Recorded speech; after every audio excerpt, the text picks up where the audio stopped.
ఏం ప్రయోజనాలు నా సింగినాదంలో ప్రసాదం కూడా దక్కలేదు. ఎందుకు పనికిరావని అందరూ అనుకుంటారు. నువ్వు ఎన్ని పనులు చేసావో తెలుసా?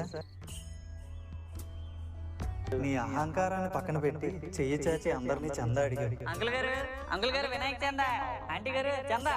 ఆ ప్రక్రియలో ఎన్ని మాటలు పడ్డా ఓర్చుకున్నావు. వచ్చిన మొత్తాన్ని 10 రోజులు ఎలా ఖర్చు చేయాలో చక్కటి ప్రణాళిక వేసావు.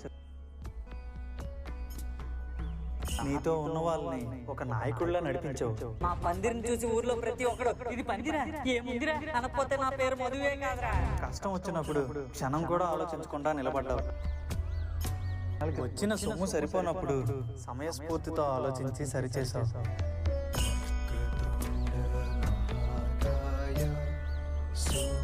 ఇవన్నీ నువ్వు పొందిన ప్రయోజనాలే కదా. అయ్యి బాబోయ్, నేను ఇది చేస్తానా?